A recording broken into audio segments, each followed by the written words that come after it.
उपनिषदों के महत्ता के प्रतिपादन के संबंध में जो पाश्चात्य विचारकों का मत है, उसमें अगला तीसरा विद्वान है जर्मनी के सुप्रसिद्ध दार्शनिक श्री आर्थर शोपेनहावर। इन्होंने 1788 से 1860 में बहुत परिश्रम करके उक्त अनुवाद का अध्ययन किया और उपनिषदों के महत्व की भूरि भूरि प्रशंसा की। किसी ने तो उपनिषदों को मानव चेतना का उच्च फल कहा। स्वनामधन्य मैक्स मूलर का भारतीय वैदिक साहित्य के अध्ययन में बहुत महत्वपूर्ण स्थान है। मैक्स मूलर महोदय ने कहा है कि मृत्यु के भय से बचने, मृत्यु के लिए पूरी शक्ति से तैयारी करने के लिए और सत्य को जानने के लिए उपनिषदों के अतिरिक्त कोई श्रेष्ठ मार्ग नहीं है।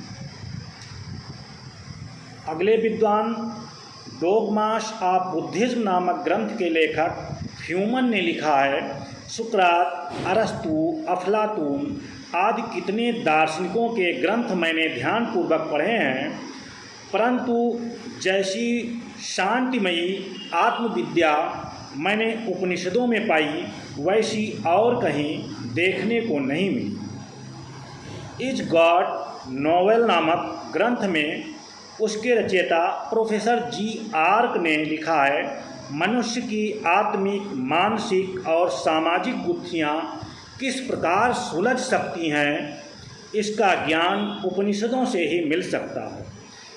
यह शिक्षा इतनी सत्य, शिव और सुंदर है कि अंतरात्मा तक उसका प्रवेश होता है। दाराशिकोह ने अपने फारसी उपनिषद अनुवाद की भूमिका में लिखा है, आत्मविद्या के मैंने बहुत ग्रंथ पढ़े पर परमात्मा के खोज की प्यास कहीं नहीं बुझी। हृदय में अनेक ऐसी शंकाएं और समस्याएं उठती थीं जिनका समाधान ईश्वरीय ज्ञान के अतिरिक्त और किसी प्रकार संभव न था। मैंने अनेक ग्रंथ पढ़े, उनमें ईश्वर संबंधी जो वर्णन है उसमें मन की प्यास ना बुझी। तब हिंदुओं की ईश्वरीय पुस्तकें पढ़ी। इनमें से उपनिषदों का ज्ञान ऐसा है जिससे आत्मा की शाश्वत शांति तथा सच्चे आनंद की प्राप्ति होती है।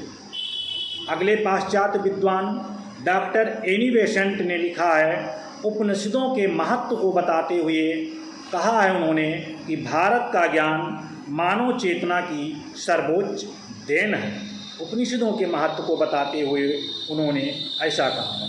महान संस्कृत के जानकार, वेदों के अध्ययन में रत प्रोफेसर वेवर ने लिखा है इंडिसे स्टूडियन नामक पुस्तक में कि उपनिषदों के महत्ता का उन्होंने विशद वर्णन किया है। इस प्रकार से पाश्चात्य विद्वानों का और भारतीय विद्वानों का उपनिषदों के महत्ता के संबंध में जो वर्णन है, उन्होंने जिसकी उपयोगिता बताई है, वो मेरे द्वारा प्रस्तुत किया गया। इसके साथ अन्य अनेक भारतीय विद्वान हुए हैं, जैसे दया महर्षि दयानंद सरस्वती एवं अन्य ऐसे ऋषि और आचार्य हुए हैं जिन्होंने उपनिषदों की महत्ता का विशद वर्णन प्रस्तुत किया है।